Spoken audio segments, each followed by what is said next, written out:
23장 15절에서 22절 말씀, 레위기 23장 15절에서 22절 말씀 제가 대신 봉독해 드립니다. 안식일 이튿날 곧 너희가 유제로 곡식단을 가져온 날부터 세어서 7 안식일의 수요를 채우고 7 안식일 이튿날까지 합하여 50일을 계수하여 새 소재를 여호와께 드리되 너희의 처소에서 10분의 1 에바로 만든 떡 2개를 가져다가 흔들지니 이는 고운 가루에 누룩을 넣어서 구운 것이요 이는 첫 요제로 여호와께 드리는 것이며 너희는 또 이 떡과 함께 1년 된 흠 없는 어린 양 7마리와 어린 숫소 1마리와 순양 2마리를 드리되 이것들을 그 소제와 그 전제 제물과 함께 여호와께 드려서 번제로 삼을지니 이는 화제라 여호와께 향기로운 냄새며 또 순염소 하나로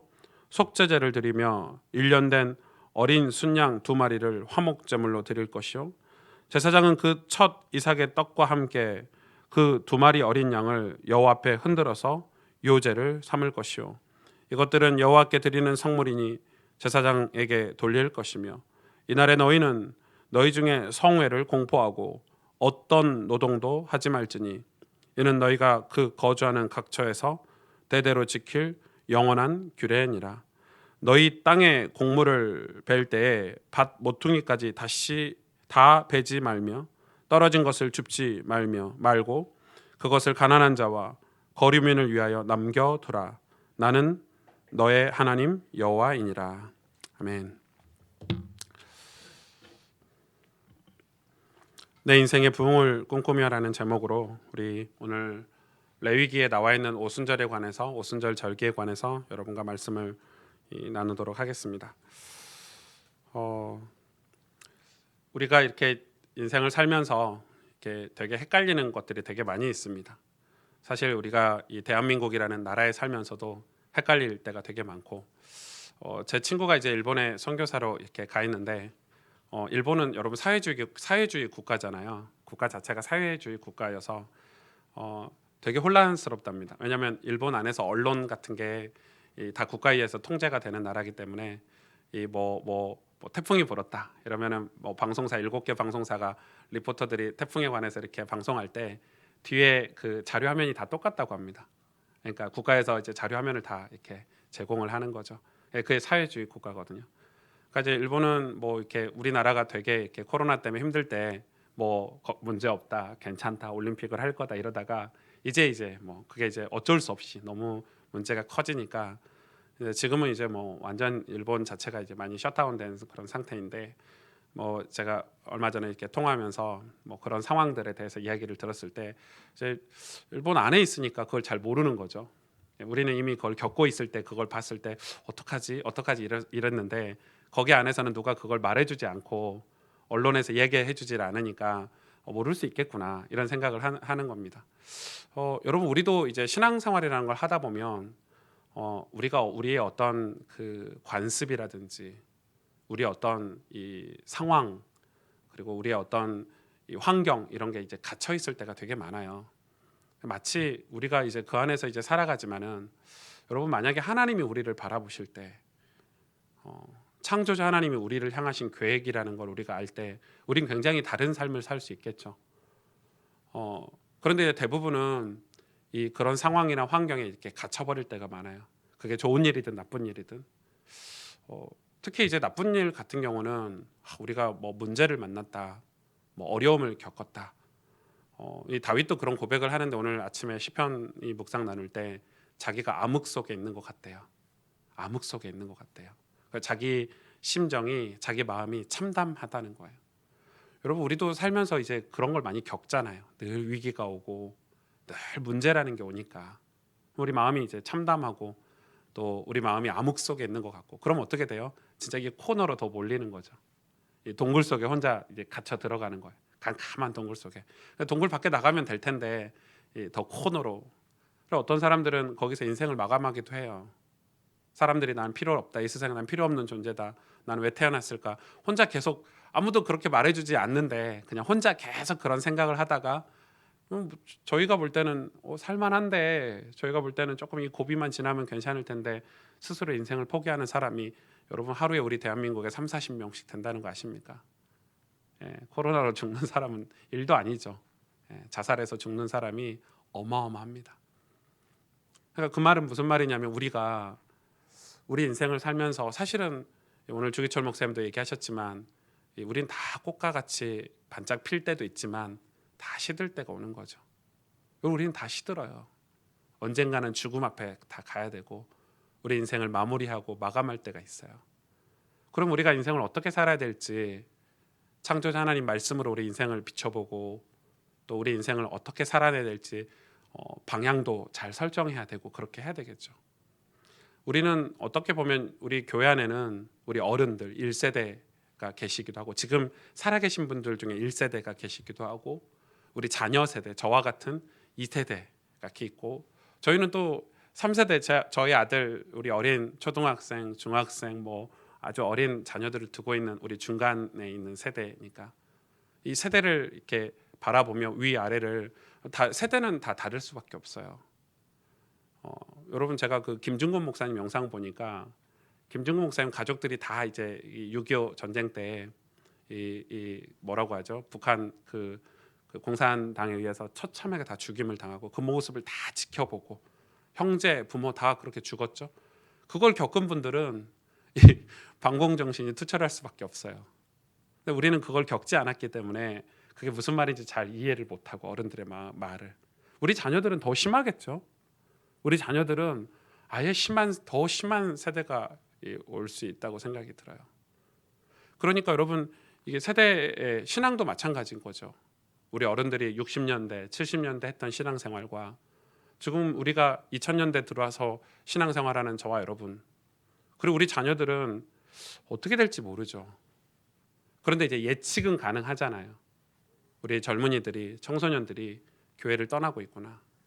대학생들이 교회를 떠나고 있구나. 예수님을 떠나고 있구나.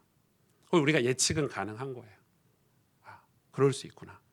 그러면 여러분 지금 우리가 예수를 구주로 고백하고 신앙생활하는 저와 여러분 우리 가스펠 교회가 이 세대가 어떤 방향으로 신앙생활을 해야 될까요? 우리가 어떤 방향으로 해야 될지 굉장히 객관적이고 굉장히 냉철하게 우리가 그걸 살펴봐야 되겠죠. 저는 고등학교 때 복음을 받고 뭐 제 고등학교 시절에 아시는 분 계시겠지만 전도를 정말 열심히 했습니다. 전도를 얼마나 열심히 했냐면 그때는 그냥 이렇게 만나면 생각이 머릿속에 저 사람 영접시켜야지. 이게 이제 저의 어떤 신앙이었죠. 영접을 얼마나 많이 시켰는지 제 친구들이 제 영접 머신이라고. 제가 이렇게 영접 기계라 이거죠. 만나면 저는 이제 일단 눈물부터 빼는 능력이 좀 있습니다. 저희 엄마 얘기하면 다 웁니다. 저희 부모님 얘기하고 이러면 다 웁니다. 그럼 이제 복음 전하면 다 영접하는 거죠. 그러면 제가 뭐 해외 가서 뭐 어디 뭐 이렇게 현장 가서 이렇게 영접하러 다닐 때마다 얼마나 영접의 열매들이 많았는지. 근데 지금 제가 왜 아주 냉철하게 보냐면 그거를 그렇게 많은 수백 명, 수천 명을 영접했는데 남아 있는 친구가 하나도 없습니다. 신앙생활하는 친구가 하나도 없다 이 말입니다. 물론 모르죠. 그렇게 복음을 받고 하나님의 계획 속에 어디선가 신앙생활 하고 있을 수 있겠지만 일단 저에게는 그냥 그 영접했던 게 저를 위한 어떤 하나의 행위였지 않나. 그 사람이 뭐 잠깐 뭐 5분 10분 만나서 이렇게 복음을 듣고 영접은 해서 감사한 일이긴 하지만 제가 아주 냉철하고 객관적으로 봤을 때 그게 우리 후손들과 우리 자녀들에게 우리가 복음의 선한 영향력을 끼치는 것일까라고 제가 질문을 해봤을 때 아니 옳시다. 그렇지 않겠다라는 생각이 훨씬 더 많이 듭니다. 여러분 우리가 신앙생활을 어떻게 해야 될까요? 사실 조금 느린 것 같고 더딘 것 같지만 우리가 인생을 다 살고 나서 우리 인생을 어떻게 살아야 되냐가 중요하겠죠. 깊고 단단하게 신앙생활을 할 때 하나님과 동행하고 주 앞에서 한 곱이 한 곱이 어려움들을 이겨내고 기도와 말씀으로 우리 인생을 다 살아내고 나서 우리의 신앙이 굉장히 여러분 깊고 단단할 때 그리고 우리 자녀들이 우리 후손들이 또 세상 사람들이 우리를 볼 때 저분의 인생에 하나님이 보이는구나. 여러분, 그게 진짜 전도가 아닐까요? 진짜 그게 우리 자녀들에게 믿음의 유산을 물려줄 그거 진짜 복음이 아닐까요? 우리 인생을 다 살고 나서 세상 사람들 우리를 볼 때 정말 하나님이 함께 하셨구나. 정말 하나님과 동행하셨구나, 저분은. 그리고 하나님이 보이고, 그때 우리 떠나갔던 청년들이나 젊은이들이 세상에 그런 어려움을 겪고 탕자처럼 다시 주 앞에 돌아올 때, 그럴 때 우리가 그 뿌리 깊은 나무처럼 깊고 단단한 그런 신앙인으로 교회로 서 있어야 되지 않을까요? 여러분, 우리는 부활 신앙을 가진 자들이죠. 우리가 지난주에 부활에 대해서 같이 말씀을 나눴죠. 부활 신앙 가진 자들은 한 곱이 넘어서 뚝심 있게 부활의 인생을 살아야 되는 거예요. 포기를 몰라야 돼요. 부활 신앙 가진 사람은 포기가 없어야 돼요. 여러분, 우리라고 해서 어려움이 없겠어요? 우리라고 해서 고비가 없겠어요? 남들은 저보고 목사 도대체 무슨 고민이 그렇게 많냐는 거예요. 남들이 저를 볼 때는 고민이 없게 생겼지. 뭐 속된 말로 개척해서 목회도 자기들이 볼 때 잘해. 뭐 아들도 있어. 결혼도 잘했어. 뭐 부족한 게 뭐가 있냐는 거예요. 저보고. 어려움이 뭐가 있냐는 거예요. 겉으로 볼 때는. 그런데 그렇지 않잖아요, 여러분. 얼마나 많은 고비들이 우리 인생에 여러분 찾아옵니까? 얼마나 많은 위기들이 우리 인생에 찾아옵니까? 그런데 우리가 그 고비를 넘어가는 게 다른 사람들과 조금 다른 것은 저와 여러분은 부활의 신앙을 가지고 있잖아요. 우린 부활을 믿잖아요. 첫 열매 대신 그리스도의 부활을 우리가 붙잡고 우리의 부활을 꿈꾸며 우리가 신앙생활 하잖아요. 그러니 이 땅에서의 삶이 끝이 아니라는 거예요. 우리 부활 신앙을 가진 사람은 그 고비를 넘어가면서 우리가 뭘로 넘어가요? 기도하고 넘어가고 눈물의 기도로 넘어가고 하나님의 달콤한 음성을 들으며 넘어가고 그 고비를 넘어가면서 우리의 삶이 변화되고 주와 더 가까워지고 그래서 인생이 끝날 때쯤 우리 인생에 하나님이 드러나야 되는 거 아닙니까? 하나님이 보여야 되는 거 아닙니까? 우리 아버지 어머니에게 우리 자녀들이 볼 때 하나님이 보여야 되죠. 그래야 신앙생활을 하지. 야, 너 예수 믿어라, 영접해라, 교회 갔냐 안 갔냐, 이게 아니잖아요. 그렇게 다 어린 시절 교육을 했지만 대학생이 되고 성인이 돼서 다 교회를 떠나지 않습니까? 말은 하나님인데 삶에는 하나님이 안 보이니까, 말은 그리스도인데 우리 삶에는 복음과 상관이 없으니까 다 떠나는 거죠. 이기심이 가득하고 한국 교회가 어려움이 가득한 것은, 지금 교회는 막 부흥하고 막 건물도 짓고 대단한 것 같은데 세상 사람들이 우리 교회를 봤을 때 지금 최악의 상태죠. 물론 그게 교회가 잘못이 없고 외부의 어떤 핍박, 어떤 요인으로 해서 교회를 공격하는 세력들이 있다고 칩시다. 그럼에도 불구하고, 그럼 초대교회는요, 여러분, 그럼 저 주기철 목사님 살고 우리 장로님 권사님이 살았던 시대는요, 외부의 공격 없었습니까? 더 있었죠. 더 했으면 더 했지. 우리는 그거를 자꾸 외부의 공격의 요인을 찾아요. 교회 목사들이. 아니죠. 결코 그렇지 않습니다. 하나님은 우리의 신앙을 보시는 거거든요. 우리의 믿음을 보시는 거거든요. 우리의 중심을 보시는 거거든요. 우리가 포로가 되고 뭐 외부의 공격이 있다 없다, 이것은 성경을 봤을 때 그거는 우리의 상태에 따라서 하나님이 주신 어떤 테스트들이지, 그게 우리의 신앙을 좌우지하는 건 아닙니다. 그렇죠? 오늘 이 하나님의 오순절, 이 오순절 사건은 굉장히 좀 중요한 사건들입니다. 뭐 절기가 다 중요하지만은 오늘 레위기 23장 15절 16절에 이렇게 기록하고 있습니다. 안식일 이튿날 곧 너희가 요제로 곡식단을 가져온 날부터, 이게 이제 이 초실절이었죠. 세어서 7 안식일의 수요를 채우고, 7 안식일을 채웠다는 말이 이제 7주를 지났다 이 말이죠. 7 안식일 이튿날까지 합하여 50일을 계수하여 새 소재를 여호와께 드리되, 이렇게 기록하고 있습니다. 하나님이 오순절, 뭐 77절이라고도 합니다. 안식일 3번, 7일이 7번 있으니까 77절이라고도 하는데, 그걸 이제 주로 오순절이라고도 이렇게 공식적으로는 이야기를 하고, 유대인들이 지키는 이 세 절기 중에 이 7절기를 합쳐서 세 절기로 지키는데 그 중에 아주 대명절 같은 거죠. 6월절을 지키고 그다음 오순절을 지키는 건. 이 오순절은 77절이라고 합니다. 이게 50일을 계수해서 정확히 50일을 채우라는 거야. 이게 왜 이 50일이 굉장히 중요한 의미가 있을 것 같은데 출애굽기 19장 10절에서 11절 이렇게 기록하고 있습니다. 여호와께서 모세에게 이르시되 너는 백성에게로 가서 오늘과 내일 그들을 성결하게 하며 그들에게 옷을 빨게 하고 준비하게 하여 셋째 날을 기다리게 하라. 이는 셋째 날에 나 여호와가 온 백성의 목전에서 시내산에 강림할 것이니. 이게 왜 중요하냐면요, 출애굽한 이스라엘 백성이 시내산 밑에 도착한 날이 47일입니다. 그때 하나님 그냥 강림하셨어도 되는데 셋째 날을 기다리라고, 3일을 더 기다리라. 여기서 너희가 옷을 빨고 목욕을 하고 하나님의 강림을 기다리라 하면서 3일을 채우십니다. 그러니까 지금 50일을 채우시는 거예요, 하나님이. 여러분, 사도행전 1장에 보면 예수님이 부활하셔서 승천하시기까지 하나님 나라를 며칠간 우리에게 가르쳐 주셨죠? 40일간.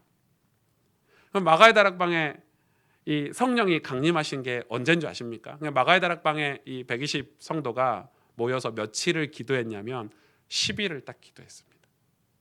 정확히 절기로 오순절 날에 하나님 성령이 임하셨습니다.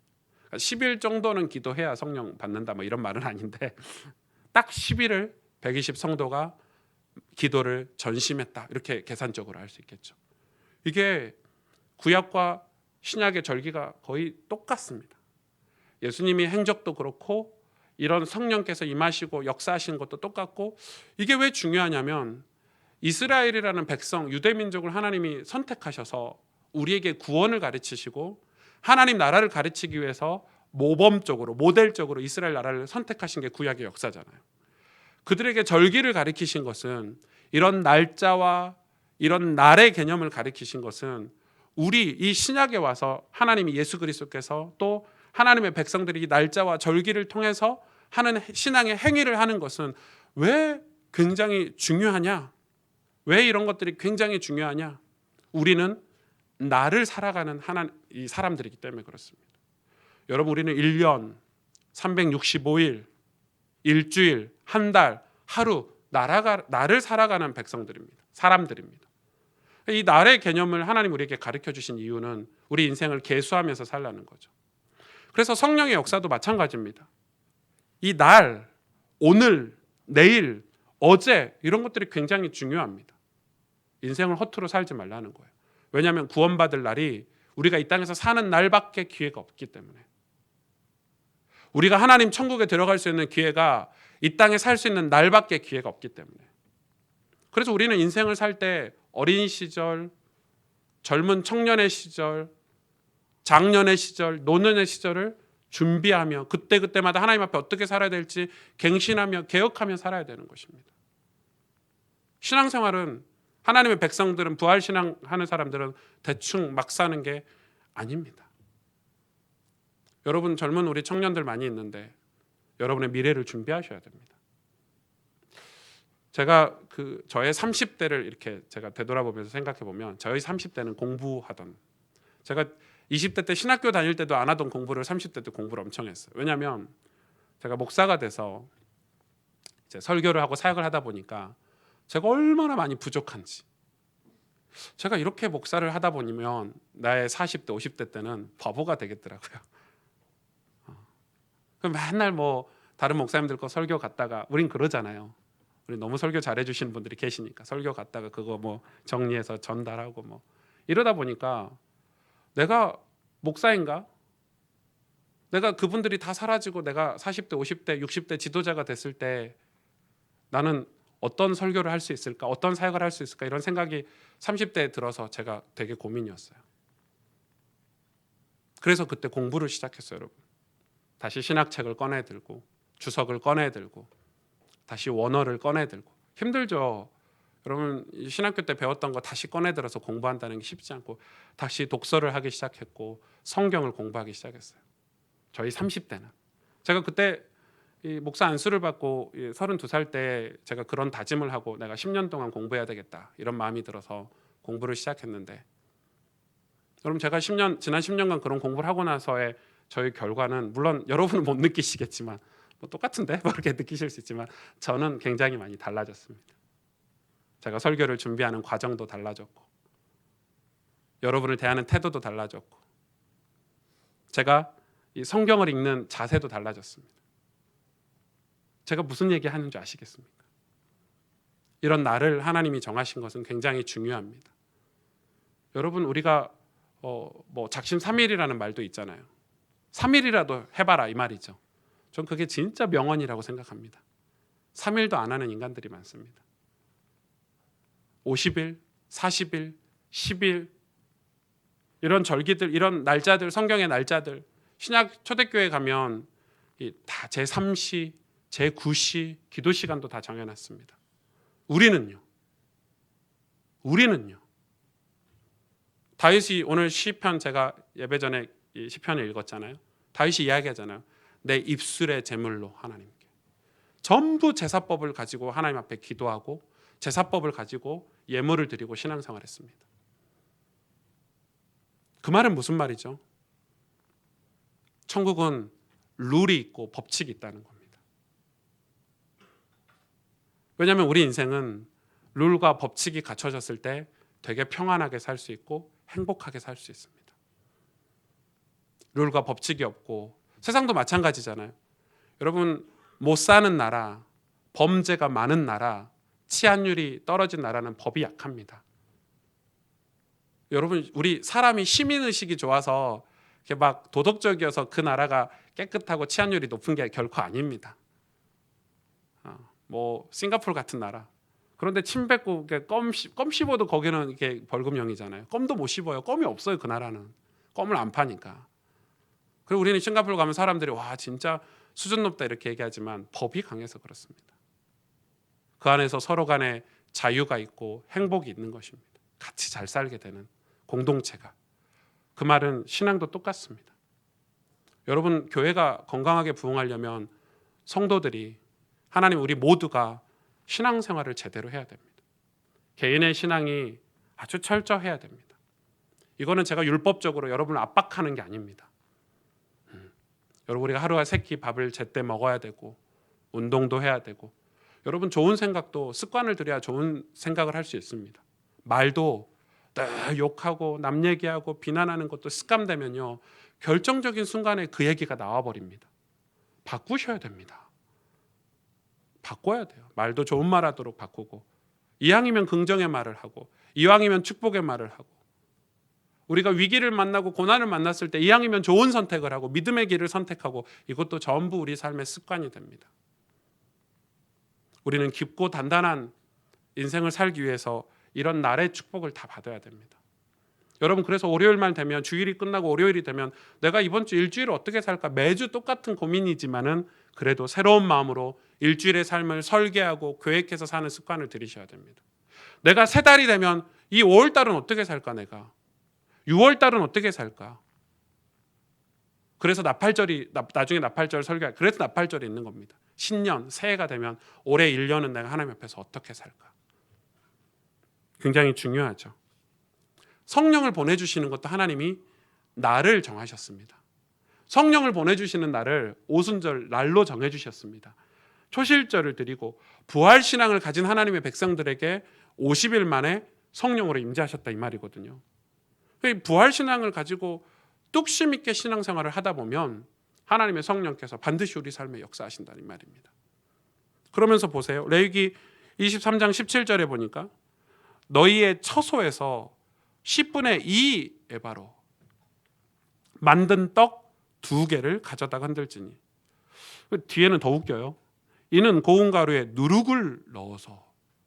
여러분, 누룩을 넣으면 안 되잖아요. 이는 첫 여제로 여호와께 드리는 것이며. 이 뒤에 18절, 19절, 20절 나오니까 특징들이 있어요. 다른 절기와 다른 제사와 다른 이 오순절만의 특별한 특징들이 있는데, 그게 뭐냐면 다 2개씩이에요. 떡도 2개씩, 소도 2마리, 양도 2마리, 화목제물 드리는데 7마리도 있고 1마리도 있지만 원래 한 마리만 드려야 되는 다른 절기 때 제사 때는 한 마리만 드려도 되는데 이 오순절 날에만 여러분 두 마리, 두 개, 떡 두 개, 뭐 10분의 2 에바 이런 식으로 두 개를 다 넣고 있어요. 심지어는 고운 가루에 뭘 넣으라고요? 누룩을 넣어서 하나님께 드리래요. 원래 누룩 넣으면 안 되잖아요, 여러분. 누룩을 넣지 말래요. 이게 뭘 상징하죠, 여러분? 이게 신약에 와서 이게 뭘 상징하죠? 성령이 임하다. 성령이 우리 가운데 임했을 때 벌어지는 일을 지금 상징적으로 기록해 놓은 게 구약 성경인데, 성령이 임하시는 날, 성령이 임하시는 오순절 날에 이 우리가 무슨 제사를 드리라면은 이 두 개씩 드리라는 거예요. 자, 이건 굉장히 중요하죠. 신약에 와서 부활 신앙을 경험한 하나님의 백성들이 오순절 날에 어떤 마음으로 하나님 앞에 성령을 간구하고 기도했냐? 어떤 거죠? 하나님 뭘 깨시려고 하시는 거죠? 성령이 임하실 때 선민사상, 이스라엘의 선민사상부터 깨셨어요. 여러분, 성령이 임하셔서 성령이 충만했을 때 깨진 게 뭐예요? 이방인을 향해서 구원이 있다라는, 여러분 그 당시 초대교회 당시에 이스라엘 유대인 사회에 이방인은 구원을 못 받는 존재였어요. 이방인은 구원을 받아서는 안 되는 존재였어요. 줄을 서도 같이 줄을 안 서요. 지금도 이스라엘 그 보수 이스라엘 사람들은, 극진주의자 뭐 이렇게 극우주의자 이스라엘 사람들은 여러분 저희하고 줄도 같이 안 서요. 구원 못 받는 사람이라고 치부해 버렸어요. 구약의 뭐 요나를 통해서 하나님은 이방에 복음 전할 노력을 몇 번이나 하셨지만 이 선민 사상에 가득 찬, 그래서 어떻게 이방의 복음이 전해졌죠? 성령이 임하셨을 때. 성령께서 고넬료의 집에 간 베드로 사건을 비롯해서, 하나님이 나중에 예루살렘 교회를 쓰시지 않고 이방의 복음을 전하는 안디옥 교회를 사용하셨잖아요. 성령이 임한다는 의미는 이 유대인과 이방을 상징하는 두 개의 상징, 떡 두 개, 고운 가루에 누룩을 넣어서, 그리고 두 마리 제사 소와 양 이것들을 드리게 했다는 거예요. 그러면서 23장 19절에는 또 순념소 하나로 속죄제를 드리되, 속죄제는 하나로 드렸죠. 1년 된 어린 순양 두 마리를 화목제물로 드릴 것이며, 이 7대 절기 중에 유일하게 오순절 절기 77절만 뭐가 있냐? 화목제물이 있어요. 여러분 우리 화목제물 배웠잖아요. 오순절 절기에만 우리 가족과 이웃과 나눠 먹을 수 있는 화목제물이 들어가 있어요. 성령이 임하시면 어떻게 하라는 게 우리는 오늘 어떤 느낌을 하나하나를 좀 찾아가 보려고 하는 거예요. 23장 21절에 보니까, 오늘 또 21절을 볼까요? 이날에 너희는 너희 중에 성회를 공포하고 어떤 노동도 하지 말지니, 안식일을 지키라는 거죠. 이는 너희가 그 거주하는 각처에서 대대로 지킬 영원한 규례니라. 이렇게 말하면서요, 이게 이제 안식일을 지키라는 건데 성회를 공포하고 노동도 하지 말라고 하는데, 사도행전 2장 42절에도 같은 말씀이 있죠. 그들이 사도의 가르침을 받아 서로 교제하고 떡을 떼며 오로지 기도하기를 힘쓰니라. 같은 거죠. 일을 하지 않았어요. 사도의 가르침을 받고 말씀을 듣고 교제하고 떡 떼며 기도하기를 힘쓰는 이 주의를 지켰단 말이에요, 초대교회가 이 오순절 날에. 그러면서 23장 22절에 갑자기 생뚱맞게 22절에 이 77절 절기의 결론을 이렇게 맺고 있어요. 레위기는 너희 땅에 곡물을 벨 때 반 모퉁이까지 다 베지 말며 떨어진 것을 줍지 말고 그것을 가난한 자와 거류민을 위하여 남겨두라. 나는 너희 하나님 여호와이니라. 놀랍죠? 이게 뭐지? 갑자기 이 오순절 절기에 이 성령께서 임하시면 이거에 갑자기 반 모퉁이까지 다 베지 말고 떨어진 것 줍지 말고 그들을 가난한 자와 거류민들을 위하여 남겨두라 이렇게 말씀하고 있거든요. 나중에 이제 이런 이삭축기가 뭐 이게 그 룻기에도 나오고 이러죠. 이게 어떻게 하나님이 사용하시는지, 이 말씀이 22절의 이 말씀이 하나님 뭘 원하시는 건지 나중에 구약의 많은 사건들을 통해서 나오는데, 신약의 사도행전 42장 43절에서 47절에 정확하게 나옵니다. 믿는 사람이 다 함께 있어 물건을 서로 통용하고 또 재산과 소유를 팔아 각 사람의 필요를 따라 나눠주며 이렇게 기록하고 있어요.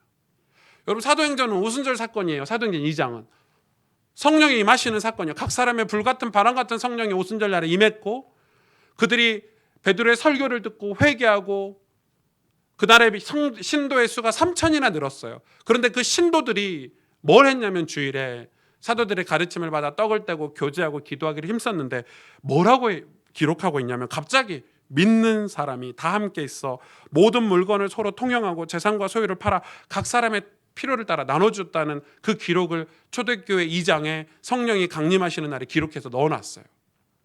이 말은 가스펠교회 모든 성도님들, 우리 교회가 앞으로 이 정관을 개정해서 여러분의 모든 재산을 교회에 등록을 하십시오. 법으로 등록을 다 하십시오. 다 해가지고 신천지처럼 이렇게 다 하셔가지고, 그리고 이제 이 돈은 누구든지 가져다 쓸 수 있습니다. 여러분 아플 때 병원에서 가져다 쓸 수 있고, 여러분 뭐 학비가 필요하면 여기서 뭐 한 500만 원 가져다 쓸 수 있고, 만약에 이렇게 한다면 한 명도 안 남아 있겠죠. 인상 쓰지 마세요. 그럴 일이 없으니까. 여러분 인상을 쓰고 계세요. 그러면 저는 감옥에 가야 됩니다. 저는 사이비 교주가 되고 불법입니다. 성경에 지금 사도행전에 이 나와 있는 것은 뭐죠? 다 자원하는 마음이죠. 왜 이런 일을 성경에 기록해 놨는지 제가 오늘 말씀을 통해서 좀 나누려고 합니다. 자, 우리는 그동안의 성령 충만을 굉장히 다르게 그릇되게 배워왔습니다. 성령 충만 여러분 뭡니까? 사업에 성공하는 거 아닙니까? 내 자녀가 축복받는 거 아닌가요? 성령 충만 교회가 잘 되는 거, 성전 건축하는 거 아닌가요? 성령 충만 뭔가 내가 원하는 걸 이루는 거, 성령 충만 아닌가요? 여러분 성령 충만을 기도할 때가 언제이십니까? 언제 여러분은 성령 충만을 두고 간절히 기도하십니까? 우리의 성령 충만은 무엇입니까? 지금 우리의 성령 충만은 무엇이냐 이 말입니다. 우리가 진짜 성령은 여러분 하나님이시죠? 성령은 이렇게 은혜라든지 뭐 하나님 베푸시는 어떤 구원이라든지 이런 사건이 아니라 성삼위 하나님 일체 중에 한 분이신 하나님이세요. 하나님으로 하나님 우리 마음속에 들어오시고 우리 삶 속에 들어오셔서 충만하게 됐다고 생각해 보십시오. 우리의 삶이 어떤 방향으로 가게 될까요?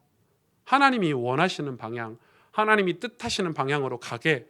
그래서 성령이 하시는 일은 딱 정리돼 있죠. 성경에서 성령이 하시는 일은 우리를 진리로 인도하는 일만 하셔요. 우리를 끊임없이 진리로 인도하시는 게 성령 하나님이 하시는 일이에요. 우리가 진리로 인도를 받으면 어떻게 되죠? 하나님의 진리, 구원의 진리, 성경의 진리로 성령은 우리를 인도하시거든요. 우리가 성령을 거부하고 거절한다, 그럴 수 있겠죠. 왜냐하면 우리는 하나님의 인도를 받는 걸 불편하게 생각할 수도 있어요. 왜? 내 마음대로 사는 게 훨씬 더 편하고요. 하나님과 동행한다, 하나님과 함께 해주세요라고 기도는 하지만 막상 하나님이 나와 함께 하시는 삶이 굉장히 불편할 수 있어요. 여러분 천국에 가면 하나님과 늘 함께 해야 돼요. 24시간 365일. 그래서 다들 천국에 안 가고 지옥에 가고 싶어 할 수도 몰라요. 천국에 가면 하나님이 이번에 그 4월달 추천도에도 기록돼 있죠. 그 목사님 아주 멋있는 표현했어요. 오주의 마법사처럼 하나님 어디 계세요? 이게 천국이 아니란 말이에요. 천국이 하나님을 품고 있는 게 아니라 하나님이 천국을 품고 계시기 때문에. 근데 우리는 하나님과 동행한다, 하나님과 함께한다. 정말인가요? 정말 그걸 원하시는가요? 불편하죠. 하나님 함께 하시는 게 불편해. 성령 충만을 왜 우리가 구하지 않을까요? 성령 충만하면 어떤 삶을 살지 성경에서 봤어. 막 십자가에 순교하고, 막 오늘 주기철 목사 성령 충만하시니까 순교하고 세상을 등지고 살아야 되고 하나님의 영광을 위해서 살아야 되고. 성령 충만은 다 그런 삶밖에 없어. 성경에 보세요 여러분. 성령 충만은 죄다 그런 삶밖에 없어요. 근데 우리의 성령 충만은 그게 아니잖아요. 풍성해지는 거, 잘 되는 거, 가난에서 벗어나는 거, 뭐 이런 게 성령 충만인 거죠. 우리가 지금 이미지로 갖고 있는 기독교의 성령 충만이.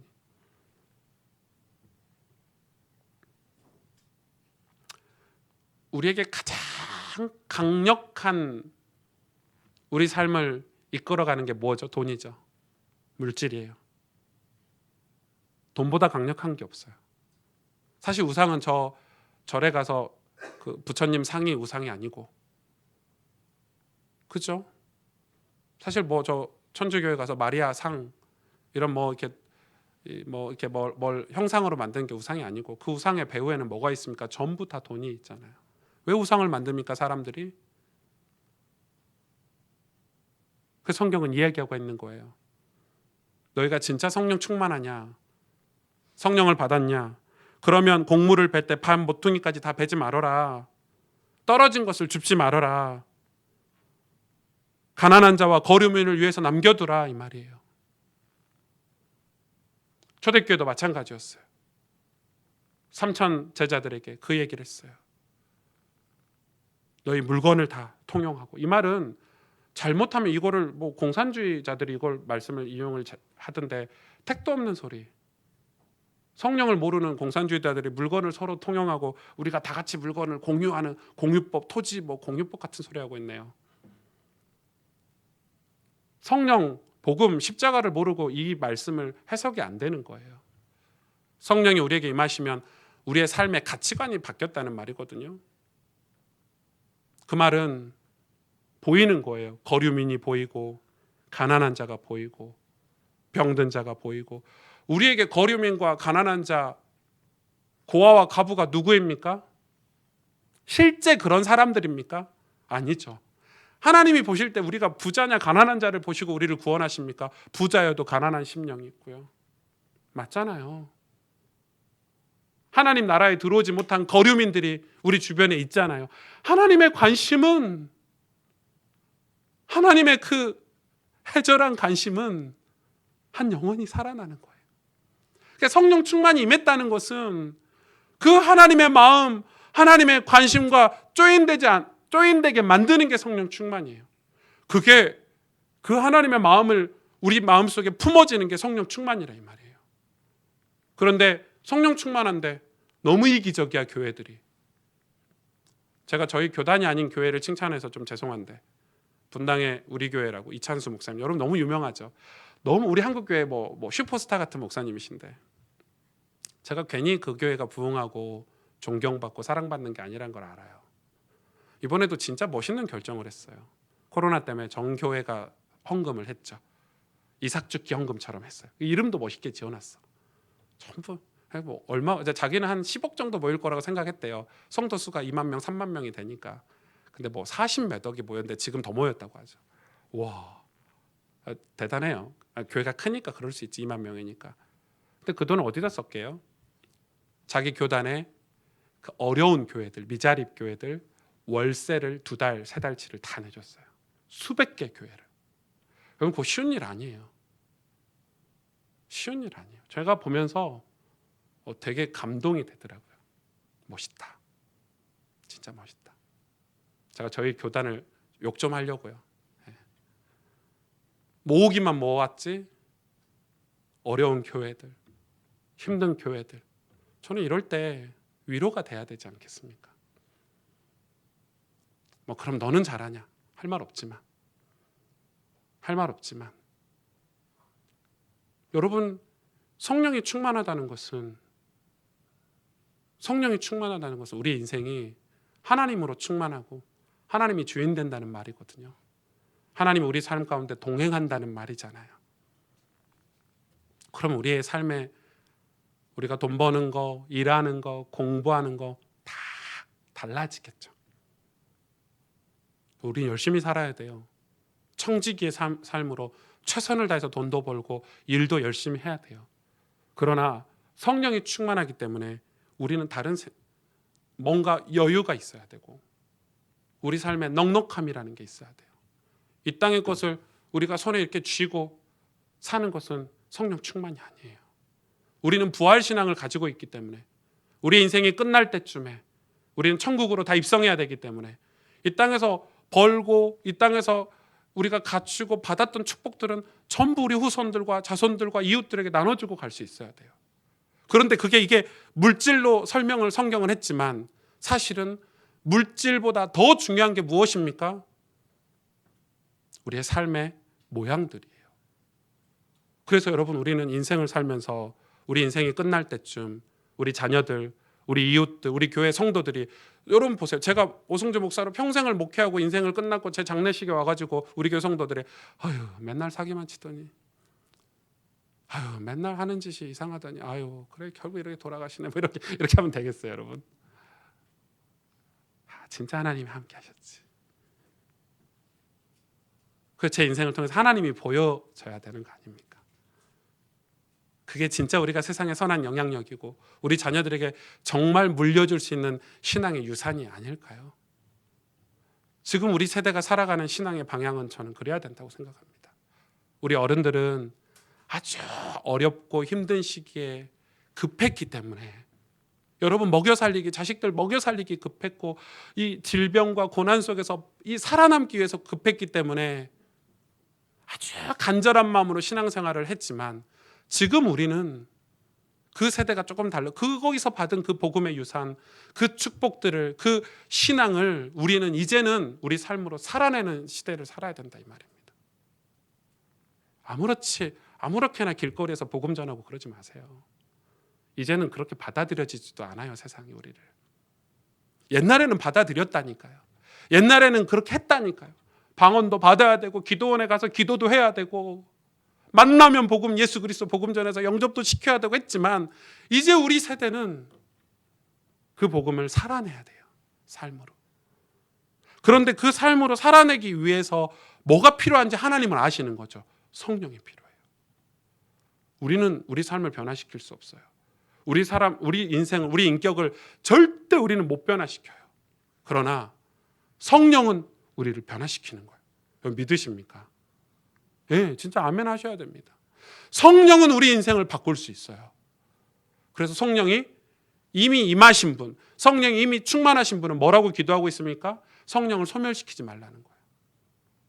성령이 소멸되면 과거로 돌아갈 수 있으니까 성령을 소멸시키지 말라는 거예요. 여러분, 성령이 충만한 상태, 성령이 충만한 상태, 그거 여러분 언제 겪어보셨습니까? 아침에 일어나면 찬송을 부르고 하나님 은혜가 감사해서 손을 들고 찬양하는 그 성령이 충만한 상태.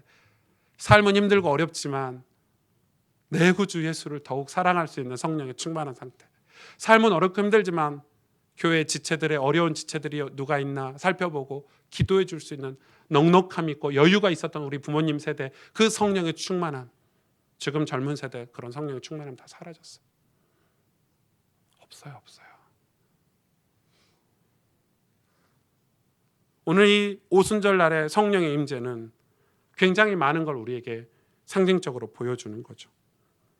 그러면서 출애굽기 32장 8절에서 9절에 성령 하나님의 임재가 이제 50일 만에 시내산에서 임재가 있었잖아요. 그때를 기록하고 있어요. 이렇게 그들이 내가 그들에게 명령한 길을 속히 떠나 자기를 위하여 송아지를 부어 만들고 그것을 예배하며 그것에게 제물을 드리며 말하기를 이스라엘아, 이는 너희를 애굽 땅에서 인도하여 낸 너희 신이라 하였도다.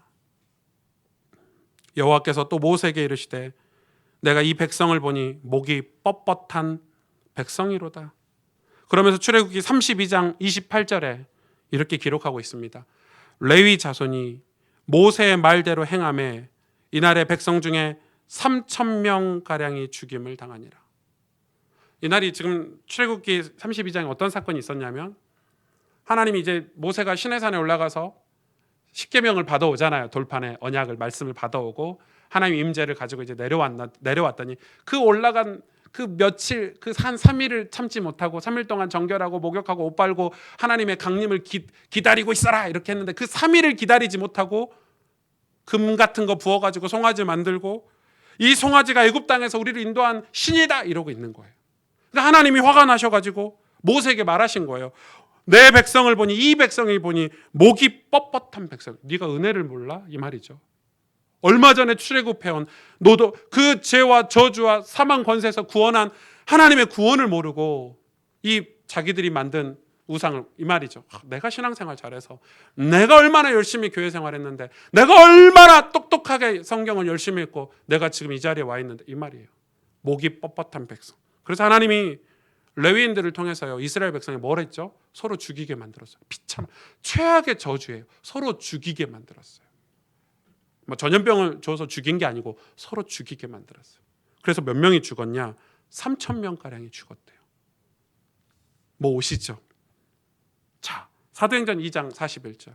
신약에 초대교회 성령이 임하셨을 때 그 말을 받은 사람들은 세례를 받음에 그날의 신도의 수가 몇 명이나 더하더라? 3,000이나 더하더라.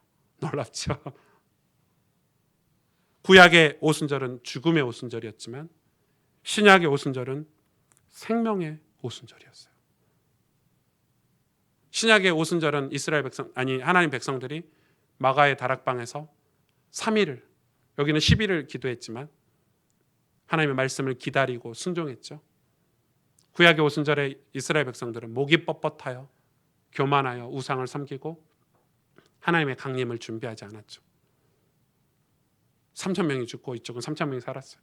오늘 성경을 보면 이런 대칭되는 이 숫자적인 정확성이 얼마나 놀라운지 몰라요. 우리는 지금 신약 시대를 살고 있어요, 여러분. 성령이 임하셔서 우리가 죽어야 됩니까? 아니면 살아야 됩니까? 하나님의 임재 앞에 우리가 죽어야 되나 살아야 되나? 하나님이 두려우십니까? 하나님 임재가? 성령이 여러분 삶에 오시는 게 두려우십니까? 그런 신자들이 많다는 거예요. 그래서 하나님을 구하지 않고 성령을 구하지 않고 그래서 성경을 읽지 않고 기도하지 않고 왜요? 싫은 거예요, 그게. 마치 시내산 앞에 그 어리석은 목이 뻣뻣한 이스라엘 백성들처럼 분명히 하나님이 3일 전에 겨우 3일 전에 얘기해 주셨는데 그 3일을 못 참고 근데 지금도 많은 크리스천들이 많은 교회 다니는 사람들이 많은 하나님의 백성들이 목사를 비롯해서 많은 하나님의 사람들이 목이 뻣뻣해서 이 말은 하나님의 임재를 구하고 간구하지 않는 거예요. 하나님의 사람으로 살려고 하지 않는 거예요. 하나님 나라를 위해서 희생하고 헌신하면서 살려고 하지 않는 거죠. 요엘서의 말씀처럼 내 백성에게 내가 내 영을 물붓듯 부어주시겠다고 약속하셨는데 이스라엘 백성 그 영을 받지 않았어요. 싫거든요. 하나님의 간섭이 싫고 하나님 나라의 법칙도 싫고 그게 바로 타락이라는 거예요. 여러분 어떤 오순절을 꿈꾸고 계십니까? 어떤 오순절을 기대하고 소망하고 계십니까? 저는 예수님을 믿고 신앙생활을 하면서 제 인생의 부흥을 늘 꿈꾸고 있습니다. 내 인생의 부흥을 늘 꿈꾸고 있습니다. 예전에 어렸을 때는 그 부흥이 이 단회적으로 막 갑자기 막 역사가 일어나는 부흥으로 이해를 했지만 지금 나이가 들고 하나님과 동행하면서 하나님 말씀으로 은혜를 받고 있는 이제 신앙이 조금 성숙해지고 철이 들고 보니까 부흥이 그런 단회적인 사건이 아니구나. 우리 인생을 통틀어서 하나님과 동행하는 삶이 깊고 단단해지는 거구나. 그래서 우리 자녀들이 우리 인생을 볼 때 하나님이 보이게 만드는 것이구나. 우리에게 수많은 고비들이 오고 위기들이 올 때 우리의 잔머리와 우리의 재치가 아니라 뚝심 있게 하나님 말씀을 보고 예배하고 성령의 도우심을 구해서 그 고비들을 넘어갈 때마다 우리는 하나님의 사람으로 변화되어 있는 거구나.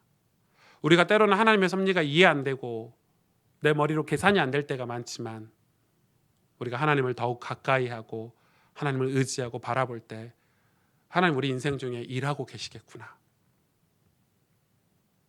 그래서 우리는 변화돼야 되겠죠.